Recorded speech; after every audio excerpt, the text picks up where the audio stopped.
Stock markets say good riddance to 2008. $6.9 trillion in value is lost. 6 years of stock gains disappeared as the economy crumbled and markets around the world crashed, shaking the confidence of professional and individual investors alike. But the year's chaos went far beyond the stock market. Credit markets that drive lending became paralyzed, plunging the country further into recession and touching off an unprecedented rush for the safety of treasury bills, notes, and bonds. Commodities markets, usually ignored by most investors, soared on speculative buying and then collapsed when it became clear that the world economy was in serious trouble and that record high prices, including oil's peak above $147 a barrel, were unjustified. It was a feeling of flailing, said Jerry Webman, chief economist at Oppenheimer Funds Incorporated. People just couldn't get a grasp because there were not obvious historical precedents. This had never happened like this exactly before. By the year's end, many market economists were hoping that 2009 would be at least a little better, but that recovery would be slow as investors, shaken by the devastation to their portfolios, U.S. companies, and the overall economy, remain reluctant to buy. A psychology of fear. I think this may be much more of a show-me market than we're used to. The market is going to be looking for some form or kind of stabilization, increases in earnings, some kind of positives before it begins to recover, even if it could possibly recover. Wall Street statistics for 2008 provide evidence of how stunningly terrible the year really was. The average price of a share listed on the New York Stock Exchange plunged 45% to $41.14 by the end of the year, from $75.01 a year earlier. The Dow Jones Industrial Average fell 33.8% for the year, and 38% from its record close of 14,165.53 in October 2007, making it the Dow Jones' worst year since 1931, when the country was in the midst of the Great Depression. The Standard & Poor's 500 Index, the indicator most watched by market pros, slumped or fell 38.5% in 2008 and 42.3% from its 2007 high of 1,565.15, and investors lost $6.9 trillion as relentless selling reduced the value of stocks across the market.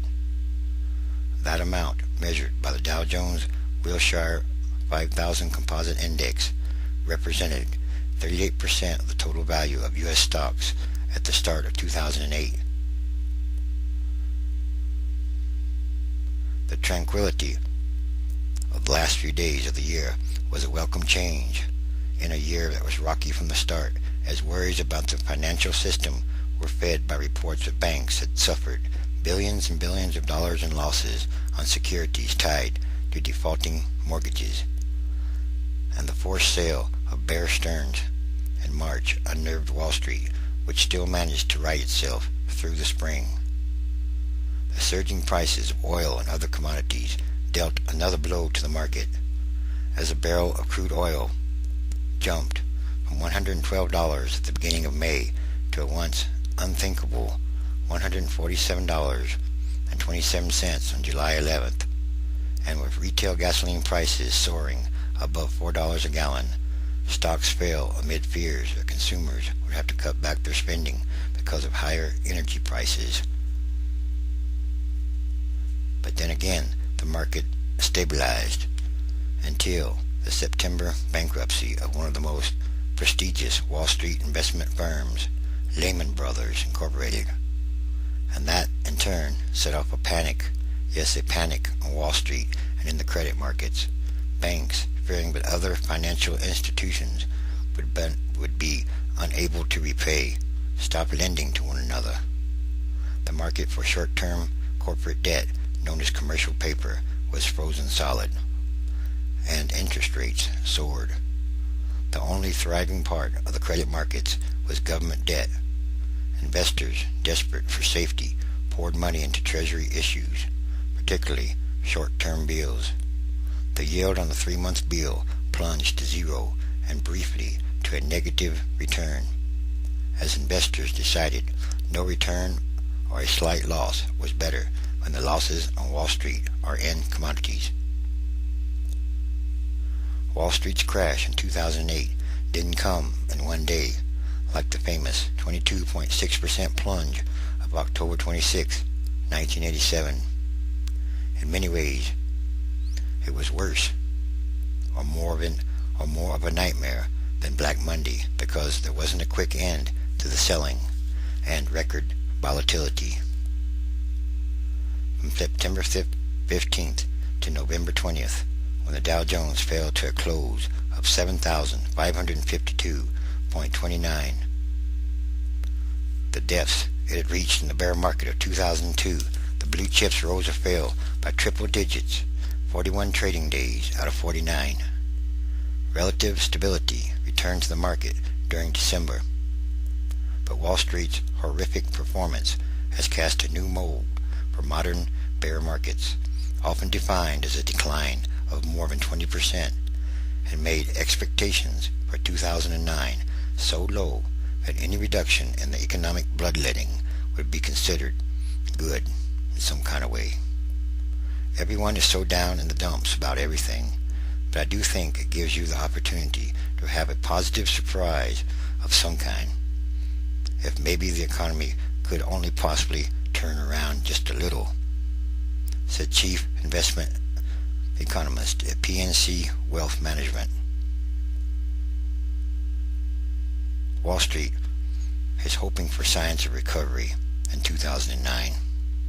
But then again, people have to realize that there's something much bigger going on here, much bigger than all this. All systems must change or adapt, or, well, go out of business or cease to exist. Real change is happening.